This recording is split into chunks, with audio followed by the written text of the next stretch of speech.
샬롬. 오늘의 성경 이야기는 지난 시간 레위기 3편에 이어서 하편, 이제 드디어 레위기 9장의 첫 제사를 이스라엘 백성들이 드리게 되는 것입니다. 번제, 소제, 화목제, 속제제 4가지 제사를 9장에서 다 드립니다. 속건제는 아직 상해나 성물을 건드린 것이 없으니까 속건제는 제외하고 이 4개의 제사를 전부 세팅해서 레위기 9장에서는 제사를 하나님께서 하라는 대로 그대로 백성들이 드립니다. 그러니까 하나님께서 이 제사를 너무너무 기뻐하십니다.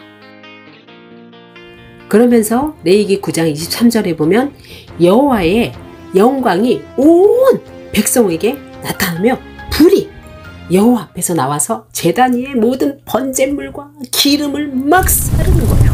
그랬더니 온 백성이 이것을 보고 하고 소리 지르며 엎드린 거예요. 첫 제사가 이루어진 것이죠. 너무너무 멋있고 감동이 되지 않습니까? 저희들이 이 자리에 있다고 생각해 보세요.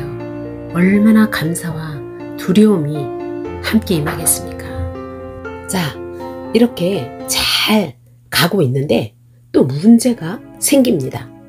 아론의 아들 나답과 아비후, 이 모든 대제사장이 이 장자에게 세습이 돼야 되는데 하나님께서 정하신 법대로 피워야 하는 불을 여호와의 성막에서 제사를 지내거나 그 불을 유지하거나 해야 하는데 나답과 아비후는 다른 곳에서 불을 가져옵니다. 그러면서 이들은 이렇게 생각한 거죠. 다 똑같은 불 아니야? 활활 타는 거. 이렇게 생각하면 안 된다는 것입니다. 그래서 하나님께서는 이 장자인 나답과 아비후를 그 자리에서 바로 죽게 만드십니다.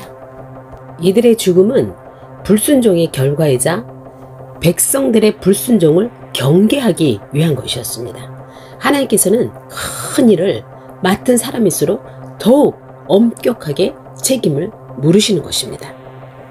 그래서 하나님께서 이때 처음으로 아론에게 모세를 만나는 광야에서 지금까지 아론에게 말씀하신 적이 없어요. 근데 이때 말씀하신 것이 처음인 것입니다. 무엇이라 말씀하시냐면 너와 내 자손들이 회막에 들어갈 때에는 포도주나 독주를 마시지 말라. 그리하여서 너희 죽음을 면하라.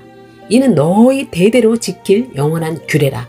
그리하여야 너희가 거룩하고 속된 것을 분별하며 부정하고 정한 것을 분별하고 또 나 여호와가 모세를 통하여 모든 규례를 이스라엘 자손에게 가르치리라. 이 나답과 아비후가 죽은 사건 바로 뒤에 포도주나 독주를 금지하는 내용의 법이 선포된 것은 죽은 두 사람이 술에 취해서 제사를 드렸을 가능성이 많은 거죠. 물론 이때는 대제사장 그리고 제사장 레위 지파에게 이야기한 것이지만 어쩌면 지금 이 이야기는 이 시대를 살고 있는 우리에게 제사장의 역할을 하는 우리에게도 다 적용되는 메시지인 것입니다.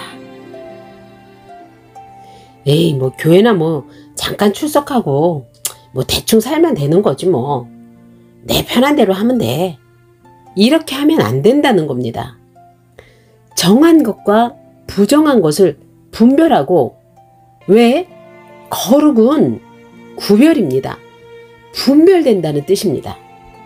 그래서 예수 그리스도를 믿는 사람들은 예수 그리스도를 믿지 않는 사람들과 다른 분별함이 있어야 하는 것입니다. 때로는 손해보고 때로는 예수를 믿는 것 때문에 억울함을 당하고 또 무시를 당할지라도 그럼 오래 참고 믿고 바라고 견디는 것입니다. 그것이 예수 그리스도를 믿는 성도들의 삶인 것입니다. 그러나 하나님은 반드시 우리를 높이십니다. 자, 이제 그 다음 레위기 11장은 정한 것과 부정한 것에 대한 말씀입니다. 정말 성경은 너무너무 짜임새가 기가 막힙니다. 누가 썼을까요? 바로 우리 살아계신 하나님이 쓰셨으니까요. 11장에서는 먹어서는 되는 것과 안 되는 것, 그리고 제일 중요한 것은 레위기 16장 대제사장이 7월 10일 날 1년에 딱 한 번 지성소로 들어갑니다. 지성소에는 하나님의 언약궤가 있습니다. 여기는 휘장으로 가려져 있고, 휘장은 엄청 두껍게 짠 것이고 철저하게 가려 놓았습니다. 자, 왜 들어가냐? 이스라엘의 모든 죄를 갖고 지성소로 대제사장이 들어갑니다. 이곳은 아무도 들어갈 수가 없습니다. 오직 대제사장만 들어갈 수 있습니다. 그때는 옷을 평소에 대제사장이 입고 있는 예복이 아닌 하얀 세마포 옷을 입고 들어갑니다. 왜냐하면 죄를 대신 속해야 하기 때문에, 이스라엘의 모든 죄를 짊어지고 가기 때문에 대제사장이 죄가 있으면 안 됩니다. 그래서 본인이 숫송아지로 속죄제를 드린 후에 이스라엘 민족을 위해서 순염소 2마리를 잡는데, 2마리의 염소를 제비를 뽑아서 한 염소는 속죄를 해서 직접 잡고, 한 염소는 아사셀 염소라고 해서 모든 그 속죄 의식을 마친 후 광야로 내보냅니다. 죄를 가지고 저 광야로 이제 내 죄가 완전히 그냥 없어졌다는 뜻인 거죠. 그래서 이 아사셀 소는 내보내버리는 거죠. 이러한 모든 것을 한 다음에 조심스럽게 대제사장이 지성소로 들어갑니다. 왜? 죄가 많거나 용서받을 일이 남아있다면 대제사장이라도 그 지성소에서 못 나오고 죽는 겁니다. 나오질 못하는 겁니다. 만약 대제사장이 지성소에서 죽는다면 지성소에 일반 그 제사장들도 들어갈 수가 없습니다. 그래서 그 죽어도 빼올 수가 없는 거죠. 그러니 시체를 거의 끌어내야 되는 상황이 되는 것입니다. 아주 이 지성소는 두려운 곳인 것입니다. 그리고 대제사장이 분향단에서 연기를 피웁니다. 이 연기는 하나님의 진노를 피할 수 있는 도구로 사용됩니다. 그리고 지성소 안에 법궤가 놓여있는 곳에 다 피를 뿌리고, 또 이스라엘 민족을 위해서 피를 뿌리고, 그런데 그러면 사람들은 밖에서 뭘 하냐면 대제사장이 나오기만을 바라는 거죠. 모든 죄가 사해질 때까지 1년에 한 번 대속죄일이기 때문에 그때 죄를 사하지 않으면 죄를 용서받을 수가 없는 거예요. 용서받지 못하면 다 죽는 거죠. 그래서 백성들의 모든 죄가 사해질 때까지 나오지 않는 대제사장. 누군가의 죄로 죄가 사해지지 않으면 나올 수가 없게 되는 거죠. 그래서 너무 큰 죄로 인해서 죄 사함을 받을 수가 없는 겁니다. 그러니까 백성들은 전부 이 휘장 쪽만 백성들은 보고 있는 거예요. 어디서요? 바깥 뜰에서요. 너무너무 초조하게 기다리고 있는 사람들. 그런데 슥슥 드디어 제사장의 발이 보입니다. 그때 와 하고 환호성을 지르는 거죠. 살았다, 살았다. 하나님이 죄를 용서해 주셨다. 할렐루야 하면서 그 사람들이 죄사함을 받고 와서 또 멋지게 거룩한 하나님의 백성으로 살아가는 민족이 되는 겁니다. 이렇게 1년에 딱 한 번. 그런데 우리가 이 성경 말씀을 왜 하냐면, 이제는 우리가 성전의 휘장이 쫙 찢어짐으로 예수님께서는 다 이루셨다 하시는 이분이 바로 이 시대에 우리의 대제사장이십니다. 단번에 어떠한 재물도 없이, 그리고 어떤 양과 소도 필요 없이 예수님께서 직접 들어가셔서 피를 흘리시고 돌아가시고 죄사함을 받으신 거죠. 그런데 만약 예수님께서 부활하지 않으셨다면 그럼 우리가 죄사함을 받지 못하는 거죠. 그러면 결국 우리의 구원은 미완성인 거예요. 대제사장이 살아나온 것처럼 예수님께서 3일 뒤에 부활하셨습니다. 할렐루야. 예수님은 우리의 죄를 전부 짊어지고 지금도 만일 우리 예수님이 계시지 않았다면 죄 하나의 양 한 마리 비둘기 매일 잡아야죠.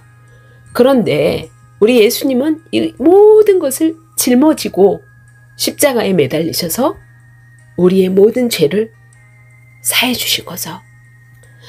예수님이 십자가에서 돌아가시자 이 휘장이 위에서 아래로 쫙 찢어집니다. 그 두꺼운 휘장이. 그래서 지성소와 성소를 분리하던 정말 두꺼운 휘장이 두 갈래로 쫙 찢어진 것입니다.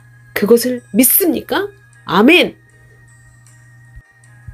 이 찢어진 것은 대제사장이 1년에 한 번밖에 들어갈 수 없는 두렵고 거룩한 장소를 이젠 우리가 예수님의 십자가로 인하여 마음껏 자유롭게 들어갈 수가 있다는 거죠. 이 얼마나 자유하게 하신 것입니까? 하나님께서는 너무너무 거룩하신 분이잖아요. 우리는 근데 거룩한 존재가 아니잖아요. 그런데 레위기 19장에 하나님이 뭐라고 하시냐면 너희는 거룩하라. 이는 나 여호와 너희 하나님이 거룩함이라. 너무 감사하지 않습니까? 하나님께서 너희는 거룩하라고 하십니다. 내가 어떻게 거룩할 수가 있습니까? 하루에도 몇 번씩 넘어지고 쓰러지고 거룩할 수가 없죠. 그러나 하나님이 동행하시니까 하나님이 늘 내 안에서 중심이 되어주시고 하나님이 내 길을 열어주시니까 우리도 거룩함으로 나갈 수 있는 것이 바로 거룩이라는 것입니다. 그런데 하나님께서 이야기하시는 게 뭐냐면 거룩하라는 거예요. 그럼 거룩이 무엇일까? 하나님이 요구하시는 것은 이런 겁니다. 얘들아, 모퉁이에 곡식 떨어지면 그냥 남겨둬. 포도 딸 때 그 포도 몇 송이 있잖아. 그냥 남겨둬. 가난한 자, 과부, 고아, 거류민들을 위해서 그냥 남겨둬. 그게 바로 거룩으로 나아가는 길이더라고요.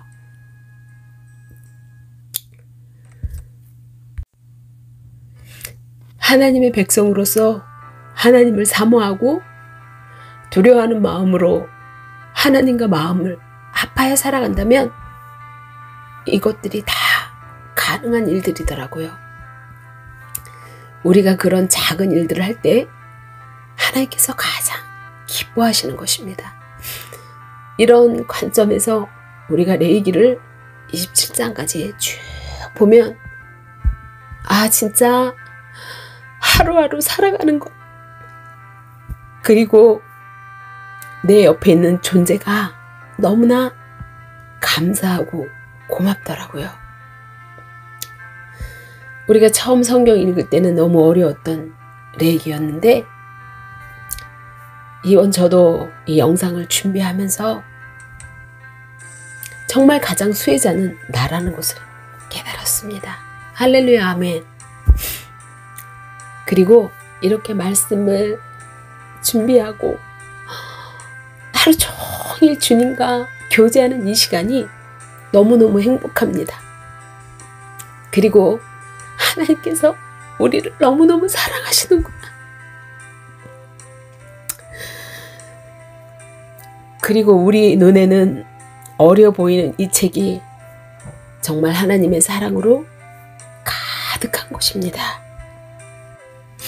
만약에 하나님께서 이 613가지나 되는 제사를 강조했다면 아마 성경에 더 자세히 뭐 조각은 어떻게 내고 불은 어떻게 태우고 뭐 이런 식으로 구체적으로 기록되었을 텐데 그런 것은 아무런 설명이 없습니다.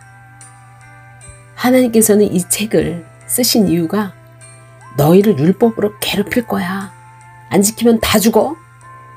이게 아니라 정말 죄를 지어도 작은 곡식으로도 죄를 용서하시겠다는 하나님의 마음이 담겨져 있는 것입니다. 우리가 이런 하나님의 마음을 바라보는 관점으로 이 66권의 성경을 보면 이 성경은 나의 모든 삶의 내비게이션이며 사랑할 수밖에 없는 겁니다. 그러니 성경을 보는 것 절대 포기하지 마시고 어려우면 또 보고 성경 읽고 묵상하면서 더 많이 궁금하시면 교회의 목사님 괴롭히세요. 그리고 다음 시간은 우리가 이제 민수기 전체를 살펴보도록 하겠습니다. 드디어 이제는 시내살에서 출발하는 이스라엘 민족의 이동. 우리의 모든 삶의 이야기는 세상의 뉴스보다 성경 굿뉴스 한 권으로 충분합니다. 할렐루야, 샬롬.